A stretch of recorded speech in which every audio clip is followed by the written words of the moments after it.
Hello guys. Magandang hapon. 3:05 PM. Kakauwi lang ng asawa ko. Wala pala siya. Nagbibihis ata. Ito ang kanyang mga naladala pa uwi. Baunan. Baunan na hugasin. Saging na saba.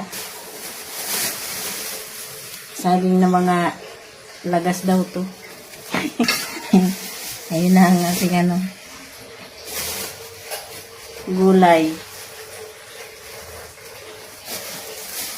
Ano to? Kakalamansian? Kakalamansian? Walang kalamansi? Ako na. Ay, nako. Isda. Wow, may kuwaw. Ako ang bahala.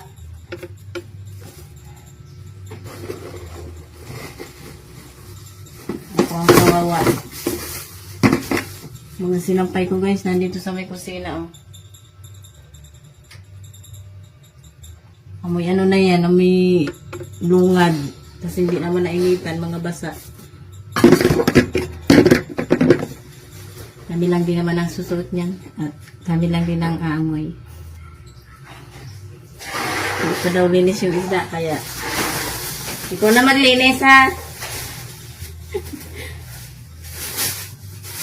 Ikaw ba maglinis?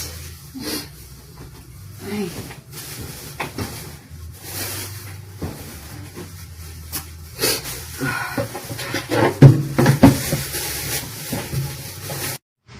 Ano pala yan guys?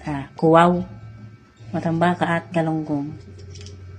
Yung hasang papakuluan para sa aso.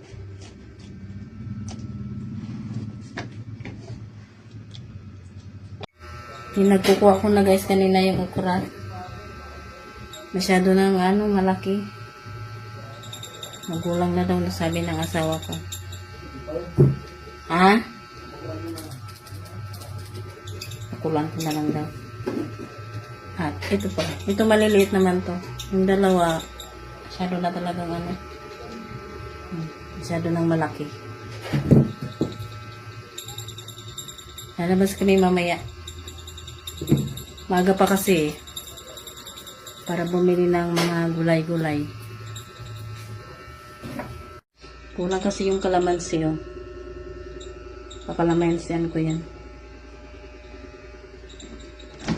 Freezer namin, wala nang lamang isda. Ayan, 2 pirasong yelo.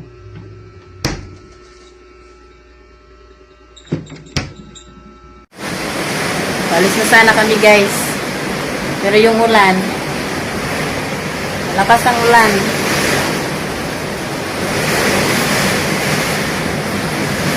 Malakas rin ang hangin. Tingnan nyo.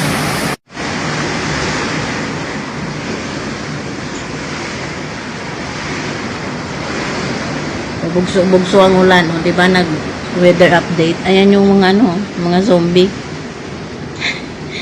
Dati kasi guys, mga yan, yung mga sakit ng aso pag galisin ba. Ayan oh.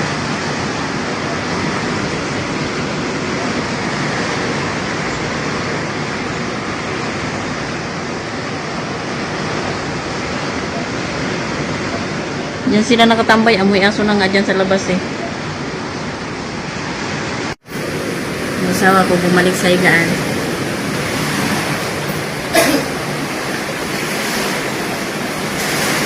Lalaro siya.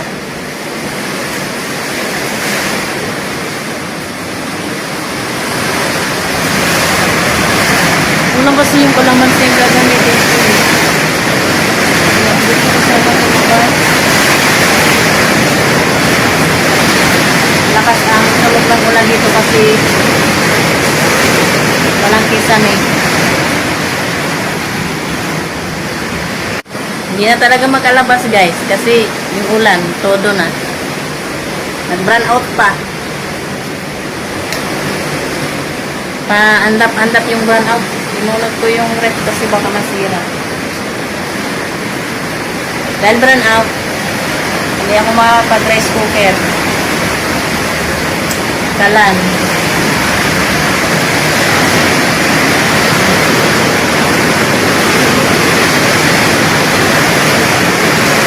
Alay. Isda, baka adobo na lang.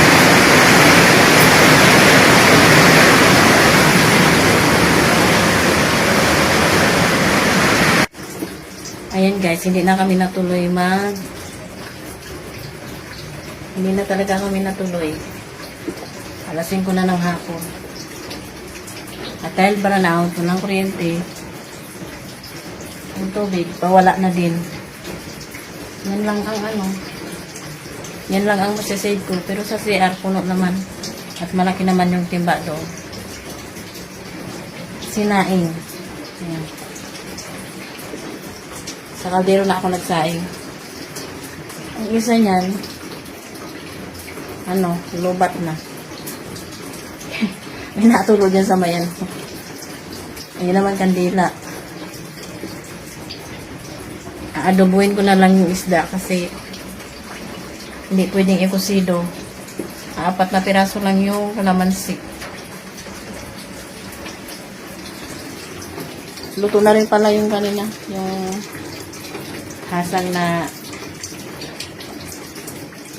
naglinis yung asawa ko. Ito na yung okra. Hinugasan ko na yun. Yung asawa ko, salita ako ng salita kung tuloy. Tulog pala. Tulog na. So, i-prepare ko lang guys yung susunod kong iluluto. Ayan guys, nagawa ko na yung adobo. Sinigang na adobo. Sa dami ng sabaw. Ganun talaga ako guys magluto ng adobo. Kasi pinatutuyo ko rin naman yan. Daming mantika, no? Alam nyo ba? Ngayon na, nung bumili ako ng, nung gumawa ako ng lechon manok, tsaka lang kami nagkaroon ng pamintang powder, itong dahon, yung buong paminta, tsaka yung crack.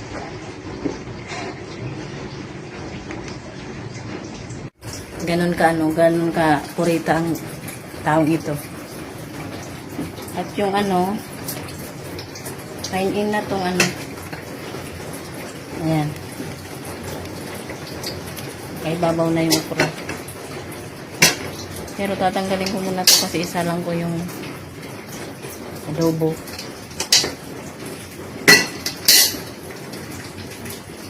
Parang sinaunang procedure lang. Para kang magsaing sa kahoy. Sinampay ko, sino yung takip? Iba-iba lang ang amoy. Bahala na sila dyan. Basta matuyo sila. Kasi wala man ako masampayan sa labas.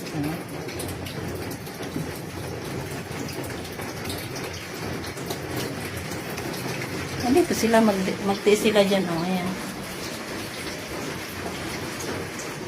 Iba talagang amoy niya. Ayan guys, medyo tuyo na itong ayan. Salang ko na ulit itong sinaing. Punasan ko na lang ulit kasi nagtalsik-talsik kanina yung tuyo. Madami ba naman? One hand operation. Ba? Pinatong ko na yung paning lamig dito, yung galing sa ref. Nakapuno naman ako ng planggana guys. In na lang yan. Wala pa rin ilaw.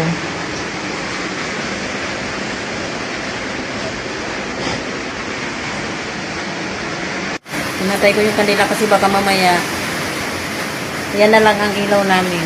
Yan. Yan, at saka yung power bank.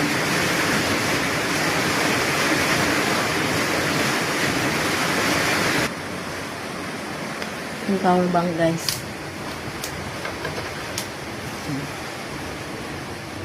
Tanggal na nga yung ano, yung takip niya. Oh. Full charge naman siya, oh. Bunutin ko muna to. Kasi hindi to mamatay. Ma-off pag hindi ko binunod yung LED. Tapos itong ilaw sa bike. So, yun na lang. Mamayang gabi. Nangangalay ka papaypay. Pero, yung battery nito, nandun sa may razor. Kunin ko na lang yun.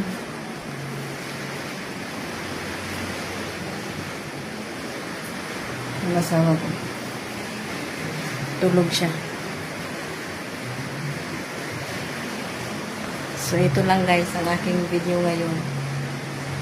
Walang ilaw. Hindi ko alam kung anong oras darating. Yung ref naman, nabunot ko naman yan. Bukas, nilinisin ko. Inaantay ko talaga kung pagkakataon na ko para hindi ko na siya patayin. Binunot ko yan kanina. So, bukas, linisin ko. Yung isda kanina kalalagay lang tapos nawala ng kuryente, no? Hindi ko naman binubuksan ng bukas na bukas. Bukas ng bukas. Kaya, okay lang naman yan dyan. Tsaka may yelo naman doon. So, salamat sa inyong panonood at paki-like at libre lang mag-subscribe kaya